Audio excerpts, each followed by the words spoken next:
está en la escuela. Se trata, yo creo, que Educacine intenta oficializar, acercar el cine a la escuela para explotar con rigor, con disciplina, todas las inmensas posibilidades que tiene el cine en la institución educativa por antonomasia como es la escuela.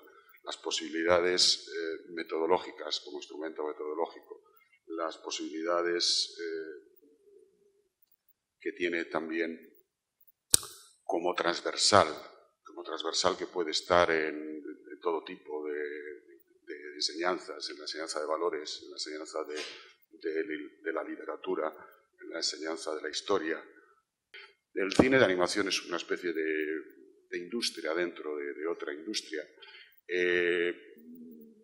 Una industria que siempre ha tenido problemas económicos serios, difíciles, y que, bueno, que se han solucionado un poquito con los avances tecnológicos, pero que aún así hay que reducir, digamos, su acercamiento, especialmente su acercamiento al público. Es muy interesante reflexionar sobre este aspecto y sobre el tema central, el título de la mesa, su reduccionismo a papel de niñera. También os lanzo otra idea, y es que el cine de animación está en el tema de las etiquetas, ¿no? Un tema que a mí me ha preocupado siempre. El etiquetar a mí me parece muy bien en el campo científico, ¿no? Las manías taxonómicas en el campo científico tienen su porqué y son el primer paso para cualquier cuestión. No tanto en el arte. El etiquetar reduce el arte y, en general, la cultura. Estoy pensando también en nombres como Miguel Miura o como Woody Allen, ¿no? Pues posiblemente a nadie se les ocurra darles el premio Nobel de Literatura porque fueron etiquetados como humoristas.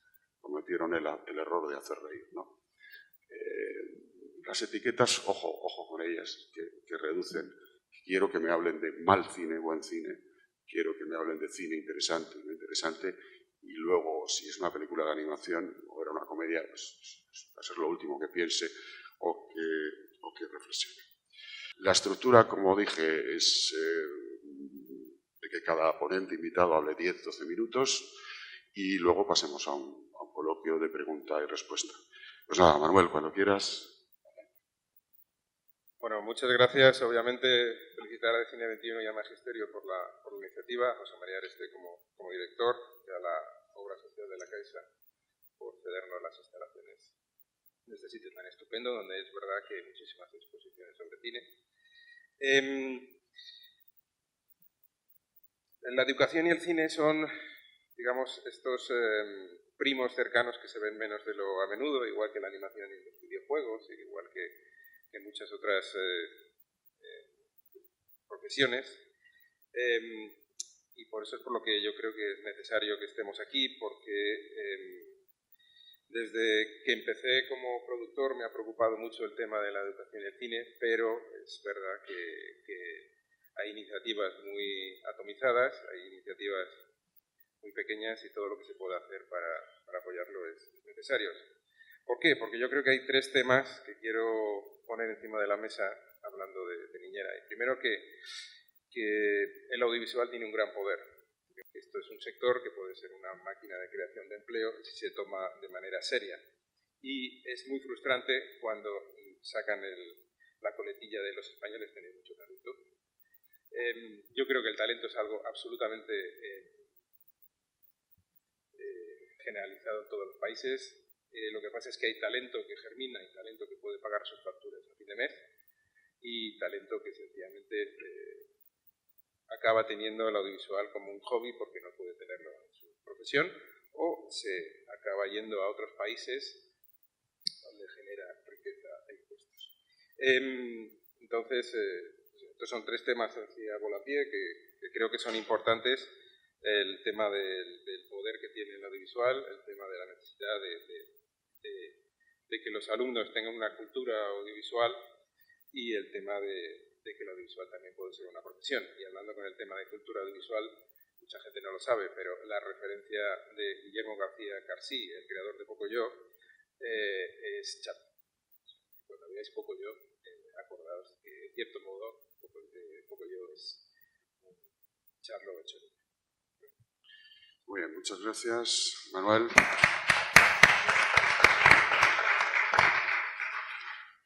Estoy de acuerdo en la crítica al profesorado de bajar cosas. Solo una puntualización. Últimamente ha ocurrido una novedad, una pequeña novedad legislativa. Se permite la cita, el fragmento, con fines educativos. Es una novedad legislativa de última hora interesante. Por lo demás, totalmente de acuerdo con lo que ha dicho Manuel.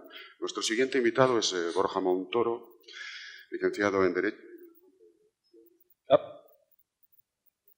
Sí. Resumo su amplio currículum. Decía, licenciado en Derecho y dibujante de profesión, animador en títulos como Todos los perros van al cielo 2. También ha trabajado en títulos de Disney como Hércules, Tarzán o El emperador y sus locuras. Ha realizado viñetas de opinión para La Razón, trabaja en Libertad Digital desde 2013 y, bueno, con estos dos currículos, si algún invitado me queda algo y cree necesario añadir algo, es que hay que comprimirlos y a veces se te olvida decir, oye, que también soy esto, ¿no? Con total naturalidad, si se me olvida algo, os lo comentáis. Bueno, cuando quieras. Muchas gracias. Muchísimas gracias a todos, gracias por la invitación, María. Bueno, en el currículum falta una cosa muy importante, soy padre de 6 hijos. Entonces, la perspectiva con la que yo abordo estas cuestiones es múltiple. Yo soy profesional, he trabajado como animador muchos años, trabajo como diseñador de personajes freelance ahora para Disney desde casa, para Los Ángeles, he hecho viñeta, política, me ha costado la carrera, la viñeta política, he hecho un poco de todo. Doy clase a Josean, que últimamente tiene la virtud de ser mi jefe allá donde yo vaya, ha sido productor en el estudio de Sergio Pablos, donde yo he trabajado recientemente también haciendo diseño de personajes para una producción de Warner Bros. Que me ha estado haciendo durante un tiempo aquí, y ahora está en la UTAD como coordinador, ya no es coordinador, ahora ha cambiado, pero director académico, perdón. Y allí dirijo un posgrado en diseño de personajes y también doy clase en primero y segundo, de manera que tengo muchas perspectivas para contemplar esta situación.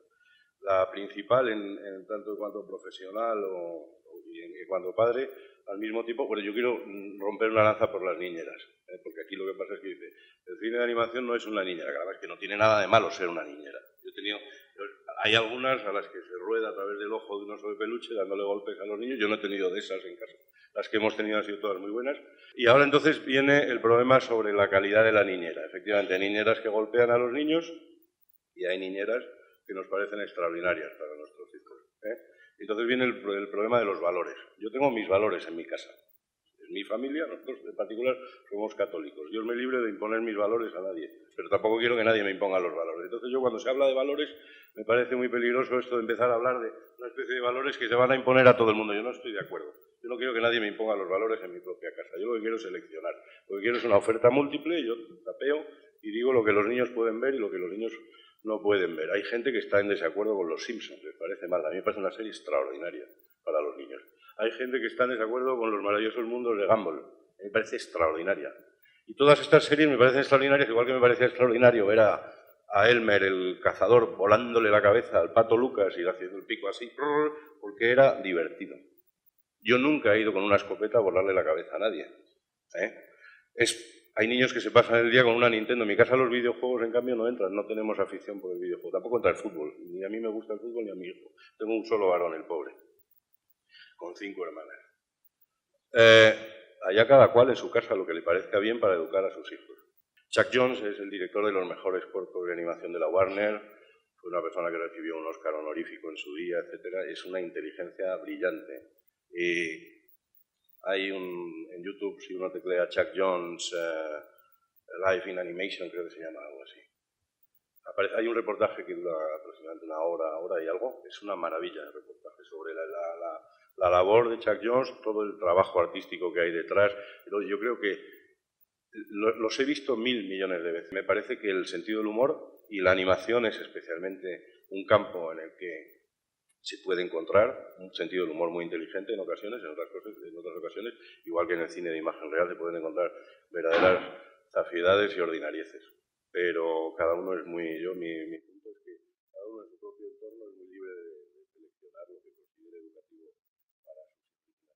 realidad no son ningún demonio.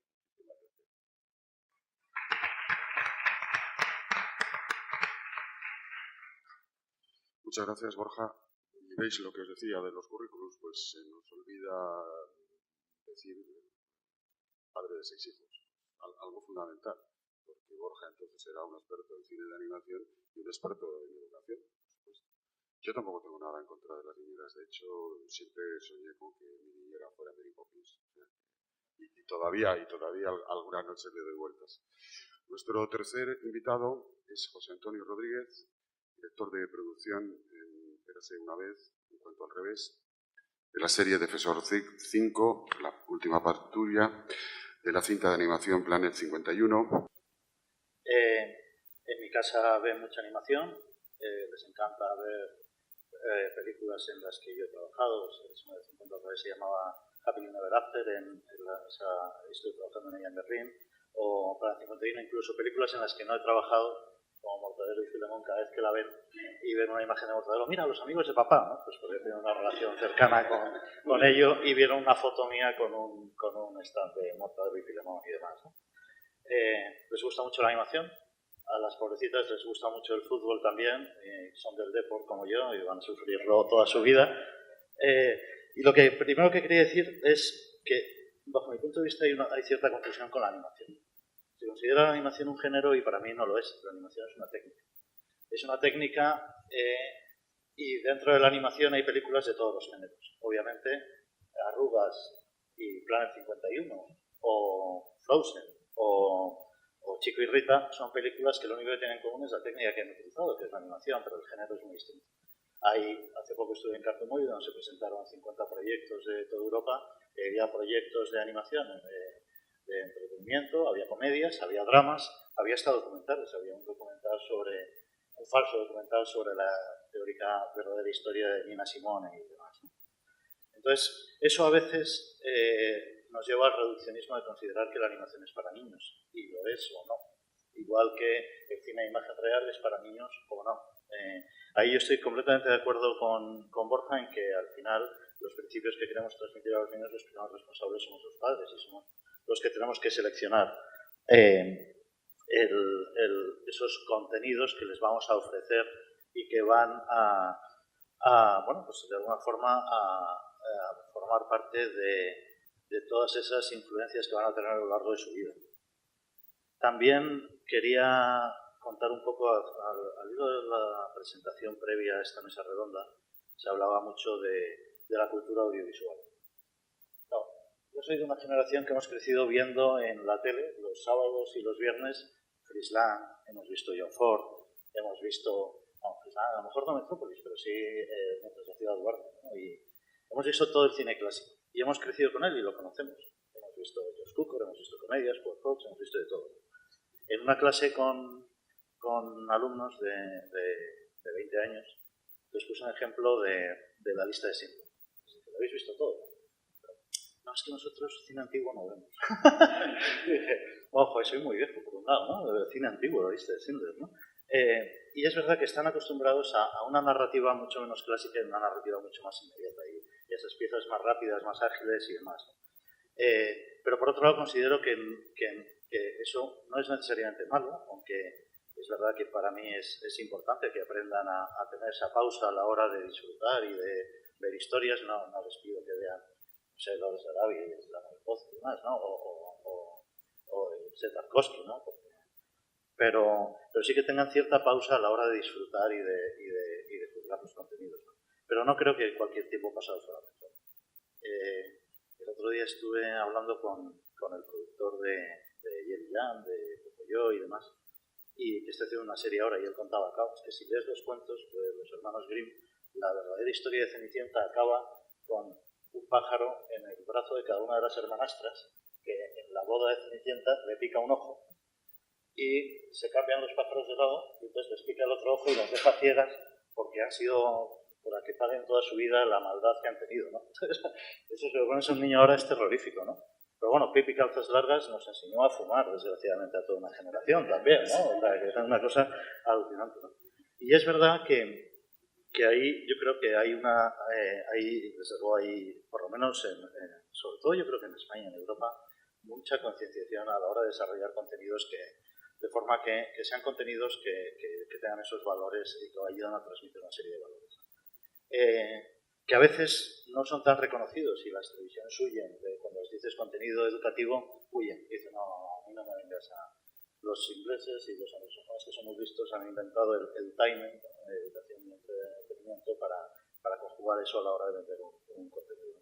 Pero al final, la realidad es que los datos del consumo televisivo por parte de niños en España es que pasan 2 horas y media al día viendo la televisión. Curiosamente, los niños de 4 a 12 años, el momento que más televisión ven es a las 10 de la noche o a las 11. O sea, un niño a las 10 de la noche tiene que estar durmiendo desde mi punto de vista. O sea, si no está agotado, por lo menos las mías, ¿no? Entonces, y sin embargo, a las 10 y media empieza Masterchef, Junior, pero que también hay veces bueno, que es responsabilidad nuestra no solo filtrar los contenidos, sino hacer un uso más de cuándo se van a ver esos contenidos. El consumo de la televisión también ha dado paso al consumo en otras pantallas, es verdad. Ahora un 11% de los niños de 2 a 3 años tienen su tableta propia. El número de niños con televisión en su cuarto ha bajado, del 65% en 2011 al 46% ahora, pero ha crecido mucho el acceso a través de los contenidos. Yo creo que la animación, el cine, no es solo para educar, o por lo menos no es solo para educar en el momento de trasladar una serie de valores que además muchas veces es lo bueno en España, que estoy soltando mucho datos sueltos, es que estuve viéndolos para esta semana. El 79% de esos niños ven la televisión acompañados, lo cual es muy bueno. Pero porque esos valores hay que filtrarlos también. O sea, de una serie de valores, muchas veces más el valor de moda a veces, o el valor políticamente correcto, y lo tienes que adaptar a lo que te quieres enseñar. Pero sobre todo, para mí tiene una función que a veces olvidamos, que es importantísima, que es entretener, enseñar cierto sentido de humor, pero sobre todo disparar y fomentar la creatividad. Desde 2006 es crítico de la COPE en programas como La Mañana, La Linterna, La Noche, director y presentador de Pantalla Grande, tanto en COPE como en Popular Televisión y 13TV, presidente del Círculo de Escritores Cinematográficos desde 1999 y profesor de Historia del Cine de Animación en la ECAM de 1999 a 2008. Pues Jerónimo, cuando quieras. Bueno, muchas gracias por estar aquí, además con gente tan interesante como todos los ponentes. Yo había preparado unas notas y ahora va a ser todo por alusiones, porque ha salido hasta Tarkovsky. De cine antiguo tengo la mejor anécdota. En una de las clases de las pruebas de selección de la ECAM pusimos un cortometraje mudo y en blanco y negro del año 1920, una cosa así. Y un tío puso en el examen: yo creo que este corto es muy antiguo, como de los años 70. Dijo, lo cual nos dejó hechos polvo a todos los profesores, diciendo, Dios, somos muy viejos. O sea, si es el cine antiguo para ellos, era terrible, ¿no? Yo tenía Tarkovsky, por esto que has dicho, Manuel, que lo tienes muy claro y además en tus películas lo reflejas, de la importancia del cine. Yo tenía 4 ideas. Una de Tarkovsky. Digo, traer a Tarkovsky en una mesa redonda de animación queda genial. Él decía que toda película, como cualquier obra de arte, surge del afán de expresar ideales éticos, lo cual ya es importante. Y supone la ligación orgánica de fondo y forma. Esto es muy importante para la labor de crítico. O sea, no puede hacer crítica de cine a alguien que solo se centra en la forma de las películas sin entender cómo hay esa coordinación. La verdad es que la gozada de poder entrevistar a tantos directores te demuestra que efectivamente ellos surgen sus películas del afán de expresar ideales éticos. Orson Welles, que el cine era un espejo de la realidad y que por tanto a un estudiante de cine se le deberían enseñar la mayor parte de los conocimientos que haya adquirido el ser humano en los últimos 10.000 años. Eso es lo que decía Orson Welles. Y estoy totalmente de acuerdo. Yo agradezco mucho a alguien que en su día, cuando me dediqué a la crítica de cine, me dijo, lee mucho literatura, poesía, ensayo y filosofía, porque te ayudará mucho en tu labor como crítico. Es totalmente cierto. Y es obvio que en una película siempre hay una antropología, es decir, una visión del hombre, hay una sociología, una visión de la sociedad, de las relaciones entre los hombres, una cosmología incluso, la relación del ser humano con el resto de la creación, con el resto del universo, después del árbol de la vida, eso lo tenemos clarísimo todos, y en toda película hay una teología, aunque sea una película atea, precisamente porque esa ausencia de Dios marca los conflictos dramáticos de los personajes. Con lo cual, claro, que no se dé cuenta del poder de una película, o en general de los medios audiovisuales, ¿no? Desde luego Lenin lo tenía clarísimo, ya tenemos a Eisenstein, Hitler, lo has citado antes a Mussolini, pero Hitler ahí tenía a Lenin Riefenstahl, convirtiendo el nazismo en maravillosos documentales con un fondo terrible, algunos de los mejores documentales de historia, y por supuesto ahí tenemos a Obama y al resto de presidentes de Estados Unidos, que pasan por ser superliberales y es el país más proteccionista de su cine. Es el único país que tiene una oficina de cine en la Casa Blanca. Es así. O sea, que luego va por la vida... pero son súper proteccionistes. O sea, en cuanto Europa hace una ley proteccionista, Estados Unidos, ¡pumba! O sea, que quiero decir que la importancia del cine es clarísima. Que es una técnica fílmica en la animación, lo tenía aquí puesto, además es una obsesión de Cruz Delgado Sánchez, que podía haber estado aquí también, y de Cruz Delgado, el veterano animador español. Efectivamente, es una técnica. Una técnica que tiene dos componentes a los efectos de este festival, creo que muy interesantes, porque desde el principio, sea para adultos o no, tiene dos vertientes muy interesantes de conexión con otros aspectos de la cultura. Uno, desde el principio muchos animadores adaptaron al cine de animación cuentos de hadas, con lo que eso supone de fábula moral y por tanto de material de primera fila para educar a la infancia o a la juventud. E incluso a los adultos, porque quiero decir que los primeros cortometrajes de Disney eran parodias de los cuentos de hadas, un poco, no tan exagerados como los de Tex Avery, que por cierto yo a Borja le rectifico, con Chuck Jones, el mejor director de cortos de la Warner, ahí tenemos una discusión, eran los dos. Chuck Jones es el gran creador de El Correcaminos y luego Tex Avery, que luego también trabajó en otra, es uno de los principales de Box Bunny. Pero bueno, ahí tendremos, es el del cine paroxístico, ¿no? Quiero decir que ahí se ve que son cortos que no están destinados solo al público infantil, ¿no? Pero es que además muchos de los primeros animadores, Winsor McCay, por ejemplo, proceden de la historieta gráfica. Es decir, con un componente de crítica social en sus trabajos que desde el primer momento también entra en el cine de animación. O sea, la creación después por los Fraser de Betty Boop, por ejemplo, que es un icono de cierto feminismo, pues eso está en los inicios del cine de animación. Hay un corto maravilloso, Winsor McCay, que es El hundimiento de Lusitania, que es una crítica feroz al belicismo de Alemania justo en el periodo de entreguerras. O sea que ahí vemos una serie de elementos que efectivamente convierten esa técnica fílmica en una técnica enormemente interesante que sirve como... Una vez he tenido la suerte de entrevistar 2 veces a John Lasseter y él siempre decía la expresión esta de que mis películas son para espectadores de 9 meses a 99 años. Yo creo que hay que ampliarlo de 99 años porque cada vez morimos más. Y siempre, por ejemplo, se refería al hablar de las películas de Pixar, en esto que decía de considerarlo como... Él siempre hablaba de Buzz y de Buzz Lightyear y del otro, de todos los personajes como si fuesen actores. Dice, bueno, no, mis actores están dispuestos a hacer una segunda parte, lo que pasa es que están esperando a ver si alguien les ofrece un guión interesante. Y así habla de Buzz Lightyear, John Lasseter, o sea, es como si fuesen actores, los trata así. Aparte que él mismo, como padre, que él tiene 5 hijos, John Lasseter, él me decía que hacía las películas en su casa. En concreto me contó de la escena de las muñecas mutantes de Toy Story, ¿os acordáis? Cuando sale con la araña y la cabeza de una muñeca, ¿no? Pues él me decía que se llevó la secuencia completa la primera vez que estaba y puso a toda su familia. El pequeño tenía 18 meses y el mayor 18 años. Y estaba su mujer pululando por ahí. Entonces él sacaba una libreta, le daba al enter supongo que se lleva un VHS, no sé qué se llevaría. Entonces, según empieza con la oscuridad y aparece la cara, el de 18 años se tapó. Dijo, suavizar un poquito el arranque.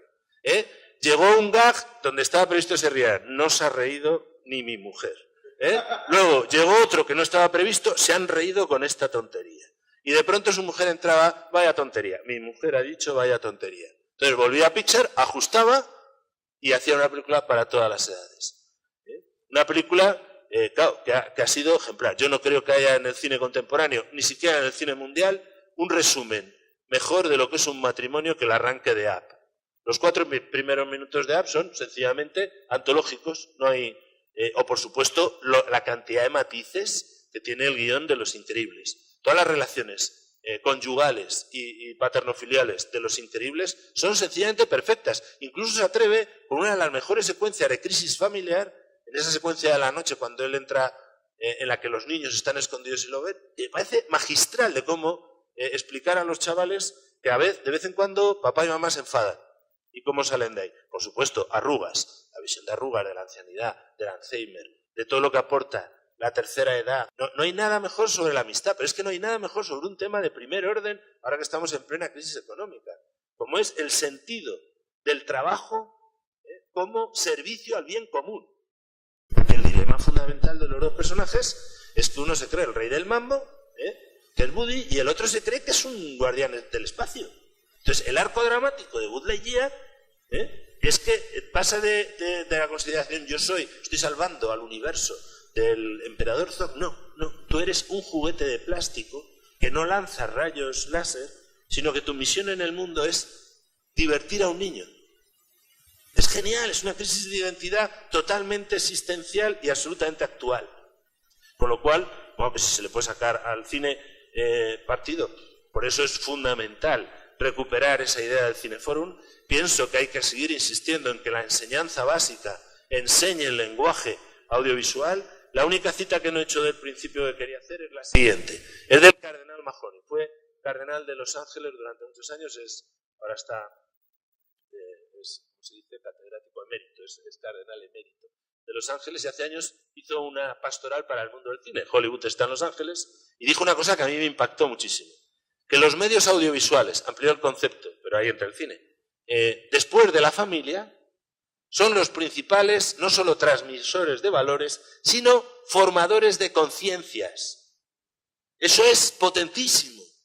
Y esta responsabilidad que tú invocabas entre los autores creo que es vital y todos las tenemos clarísimas. Por cierto, que Matt Groening estuvo en Madrid defendiendo a los Simpson y hizo una consideración muy divertida.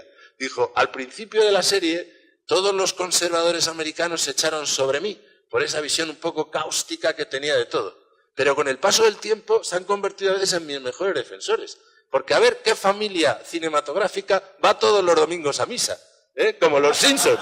Decía eso, tenía gracia. Dice, son como son, tienen sus defectos, pero acaban rectificando, pidiendo perdón. Y eso sí, todos los domingos van al servicio dominical. Y eso decía el propio Matt Groening, que es el creador. Tiene bastante gracia este tipo. Y, en fin, yo creo que efectivamente hay que tener cuidado con la mano que mece la cuna, hay que hacer mucho cineforum familiar, esto creo que es fundamental, e incluso cineforum de otro tipo. Yo tuve la experiencia el año pasado de intentar un cineforum para adolescentes, fue una experiencia genial, porque claro, los chavales estaban deseosos de no estar ni con sus padres ni con sus maestros. Entonces, la posición del periodista es muy divertida en ese sentido. Por entrar en materia, y uno de los temas que a mí me preocupan especialmente, aparte de decir que soy un orgulloso docente de la UTAD también, es que a mí tengo mucha curiosidad por saber, cuando un profesor quiere poner una película en su colegio, cómo es el proceso. Soy un gran defensor del cine bajo demanda y veo mucho cine en mi tablet, pero creo que también es muy importante formar a la gente que disfruta del cine en sala grande. Creo que es una de las cosas más maravillosas que hay. Y yo, pues afortunadamente, como he dicho, tuve la posibilidad de que dentro de mi colegio, por cierto, colegio salesiano, San Juan Bosco, patrón del cine. Creo que eso muchas generaciones se lo están perdiendo. Entonces, esa es un poco mi pregunta hacia lo que es el mundo educativo. ¿Cuál es la situación? Desde el punto de vista legal, dices. Si quieres, te contesto. A ver, es un proceso muy complicado. La negociación de muchas partes puede ser compleja y difícil. Como transversal, una película puede decidirla el profesor de filosofía porque trata unos valores, pero eso a lo mejor tiene que ver con el departamento y a lo mejor tiene que ver con la dirección. Como transversal puede decidirlo el profesor de historia, pero también tiene una serie de complejidades. No sé si contesto tu pregunta. Tú decías desde el punto de vista legal de pedir autorización. Claro. Yo la experiencia que tengo es que ahora mismo está alegal todo. Por la sencilla razón de que, por ejemplo, Ejeda tiene los derechos del cine español, ahí sí que puedes tener una tarifa, pero Es muy fácil todo lo conseguir. que sea mayor, estás perdido.